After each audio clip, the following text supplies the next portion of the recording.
जयकारा शेरा वाली बोले सच्चे दरबार। दुर्गा सप्तशती का 8वां अध्याय। रक्त बीज वध।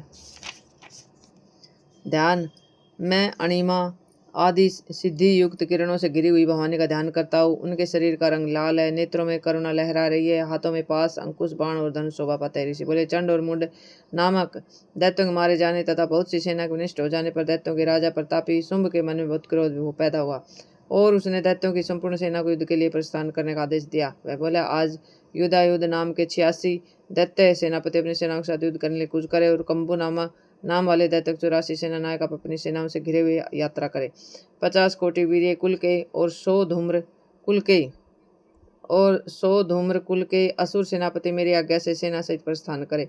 कालक, दोरहर्द, मौर्य और काल के असुर भी लड़ाई के लिए तैयार हो, मेरी आज्ञा से तुरंत प्रस्थान करे। भयानक शासन करने वाला असुरराज शुंभ इस प्रकार आज्ञा दे सहस्त्रों बड़ी बड़ी सेनाओं के साथ युद्ध के लिए प्रस्तुत हुआ। उसके अत्यंत भयंकर सेना को आती देख चंडिका ने अपने धनुष की टंकार से पृथ्वी और आकाश के बीच का भाग गुंजा दिया।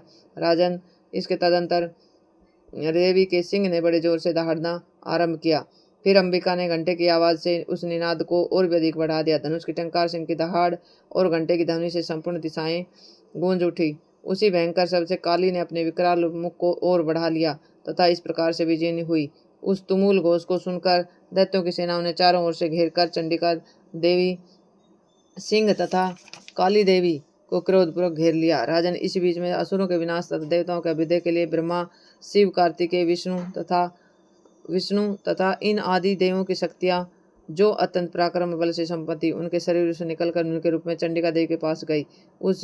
जिस देवता का जैसा रूप, वैसी वेशभूषा और जैसी सवारी थी, ठीक वैसे ही साधनों संपन्न हो उसकी शक्ति असुरों से युद्ध करने के लिए आई।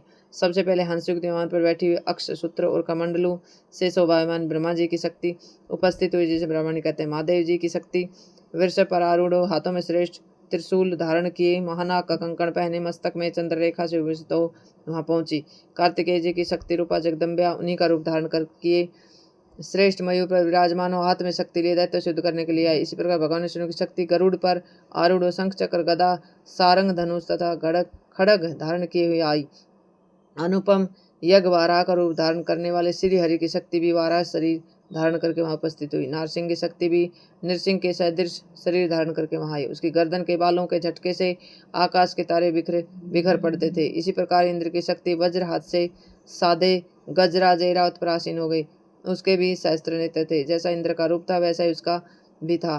तदंतर उन देव शक्तियों ने घिरे हुए महादेव जी ने चंडिका से कहा, मेरी संतुष्टि के लिए तुम शीघ्र ही इन असुरों का विनाश करो। तब देवी के शरीर से अत्यंत भयानक और परम उग्र चंडिका शक्ति उत्पन्न हुई, जो सैकड़ों गिदड़ियों की भांति शब्द करने लगी। उस अपराजिता देवी ने धूमिल जटा वाले महादेव जी से कहा, भगवान आप शुंभ निशुंभ के पास दूत बनकर जाइए और उन अत्यंत घमंडी दानव शुंभ एवं निशुंभ से कहिए, साथ ही उनके अतिरिक्त भी जो दानव युद्ध के लिए वहां उपस्थित हो उनको भी यह संदेश दीजिए कि दैत्यो, यदि तुम जीवित रहना चाहते हो तो पाताल को वापस चले जाओ। इंद्र को त्रिलोकी का राज्य मिल जाए और देवता यज्ञ भाग का भोग करें। यदि अपने बल पर घमंड से चूर तुम युद्ध करना चाहते हो तो आ जाओ। मेरी योगिनियां तुम्हारे कच्चे मांस से तृप्त हो, क्योंकि उस देवी ने भगवान शिव को दूत के कार्य में नियुक्त किया था, इसलिए वह शिवदूत के नाम से संसार में विख्यात हुई। भगवान शिव के मुंह से देवी के वचन सुनकर वे महादैत्य विक्रोध में भर गए और जहाँ कात्यायनी विराजमान थी उस ओर बढ़े। इसके बाद वे दैत्य क्रोध में भरकर पहले ही देवी के ऊपर बाण शक्ति और सृष्टि आदि अनेक शस्त्रों की वर्षा करने लगे। तब देवी ने भी खेल खेल में धनुष की टंकार की और उसमें छोड़े हुए बड़े बड़े बाणों द्वारा दैत्यों के चलाए हुए बाण शक्ति और फरसों को काट डाला। फिर काली उनके आगे होकर शत्रुओं को शूल प्रहारों से विदीर्ण करने लगी। खटवांग से उनका कचूमर निकालती हुई रण से तले में चलने लगी। ब्रह्माणी भी जिस ओर जाती उसी और अपने कमंडलों का जल छिड़क कर शत्रुओं के ओज और पराक्रम को नष्ट कर देती थी। माहेश्वरी ने त्रिशूल से तथा वैष्णवी ने चक्कर और अत्यंत क्रोध में विवल हुई कुमार कार्तिकेय की शक्ति ने दैत्यों का संहार आरंभ किया। इंद्र शक्ति के प्रहार से आहत तो सैकड़ों दैत्य दानव रुधिर धारा बहाते धराशायी हो गए। वाराही शक्ति ने कितनों को अपने थुतुन की मार से नष्ट किया, दाढ़ों के अग्रिम भाग से कितनों की छाती फाड़ डाली और कितने दैत्य चक्र की चोट से विदीर्ण हो गए। नारसिंह भी दूसरे महादैत्यों को अपने नखों से विदीर्ण करके खाती सिंहनाद से दिशाओं में आकाश को गुंजाते हुए क्षेत्र में आबाद विचरने लगे। शिवदूती के प्रचंड अट्ठास से अत्यंत भयभीत हो कितने ही असुर पृथ्वी पर गिर पड़े। उन्हें शिवदूती ने उस समय अपना ग्रास बना लिया। इस प्रकार क्रोध में भरे मातृगणों को नाना प्रकार के उपाय से बड़े बड़े असुरों का मर्दन करते देख दैत्य सैनिक भाग खड़े हुए। मातृगणों से पीड़ित दैत्यों को युद्ध से भागते देख रक्तबीज नाम का एक महादैत्य कुपित हो क्रोधित हो युद्ध के लिए आगे बढ़ा। उसके शरीर से जब रक्त की बूंद पृथ्वी पर गिरती तब उसी के समान शक्तिशाली एक दूसरा महादैत्य पृथ्वी पर पैदा हो जाता। महासुर रक्तबीज हाथ में गदा लेकर इंद्र शक्ति के साथ युद्ध करने लगा। तब इंद्र ने अपने वज्र से रक्तबीज को मारा। वज्र से घायल होने के पार उसके शरीर से रक्त बहने लगा और उसे उसी के समान रूप तथा बल वाले योद्धा उत्पन्न होने लगे। उनके शरीर से खून की जितनी बूंदें गिरी उतने ही दैत्य उत्पन्न हो गए। जब रक्तबीज के समान वीरवान बलवान और पराक्रमी थे, वे रक्त से होने वाले दैत्य अत्यंत भयंकर अस्त्र शस्त्रों का प्रहार करते हुए मातृगणों के साथ अत्यंत घोर युद्ध करने लगे।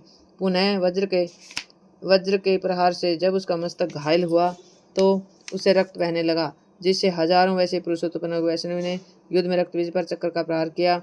इंद्र ने दैत्य सेनापति को गदा से चोट पहुंचाई। वैष्णवी के चक्कर से घायल होने पर उसके शरीर से जो रक्त बहा उसे उसी के बराबर वाले सहस्त्रों महादैत्य प्रकटे उसके द्वारा संपूर्ण जगत व्याप्त हो गया। कुमारी ने शक्ति से, वाराई ने खड़ग से, माहेश्वरी ने त्रिशूल से महादैत्य रक्तबीज को घायल किया। उस महादैत्य रक्तबीज ने भी क्रोध में भरकर गदा से सभी मात्र शक्तियों का अलग अलग प्रहार किया। शक्ति और शूल आदि से अनेक प्रकार घायल हो जाने पर उसके शरीर से रक्त की धारा पृथ्वी पर गिरी। उससे भी सैकड़ों असुर उत्पन्न हुए। इस प्रकार उस महादैत्य के रक्त से प्रकट हुए असुरों द्वारा संपूर्ण जगत व्याप्त हो गया। इससे देवता आतंकित हो उठे। देवताओं को दास देख चंडिका ने काली से शीघ्रतापूर्वक कहा, चामुंडे, तुम अपने मुख में को और भी विस्तृत करो तथा मेरे शस्त्रपात से गिरने वाले रक्त बिंदुओं को उनसे उत्पन्न होने वाले महादैत्यों को तुम अपने इस तावले मुख से खा जाओ। इस प्रकार रक्त से उत्पन्न होने वाले महादैत्य का भक्षण करते हुए तुम रण में विचरती रहो। ऐसा करने से उस दैत्य का सारा रक्त खत्म हो जाने पर वह स्वयं भी नष्ट हो जाएगा। उन भयंकर दैत्यों को जब तक तुम नहीं खाओगी तो दूसरे नए दैत्य उत्पन्न नहीं हो सकेंगे। यो कहकर जब तक तुम खाओगी तो दूसरे नए दैत्य उत्पन्न नहीं हो सकेंगे। यो कहकर चंडिका देवी ने शूल से रक्तबीज को मारा और काली ने अपने मुख में उसका रक्त ग्रहण कर लिया। तब उसने चंडिका का गदा पर प्रहार किया, किंतु उस गदापात से देवी को तनिक भी वेदना नहीं हुई। रक्तबीज के घायल शरीर से बहुत सा रक्त गिरा, किंतु जो ही वह गिरा तो ही चामुंडा ने उसे अपने मुख में ले लिया। रक्त गिरने से काली के मुख में जो महादैत्य उत्पन्न हुए उन्हें वह विचट कर गई और उसने रक्तबीज का रक्त भी पी लिया। तदंतर देवी ने रक्तबीज को, जिसका रक्त चामुंडा ने पी लिया था, वज्र, बाण, खड़ग तथा रिष्टि आदि से मार डाला। राजन, इस प्रकार शस्त्रों के समुदाय से घायल एवं रक्तहीन हुआ महादैत्य रक्तबीज पृथ्वी पर गिर पड़ा। नरेश्वर, इससे देवताओं को अत्यधिक हर्ष की प्राप्ति हुई और मातृगण उन असुरों के रक्तपान के मद से उद्यत होकर नाचने लगे। इति रक्तबीज वध नामक 8वां अध्याय समाप्त। बोल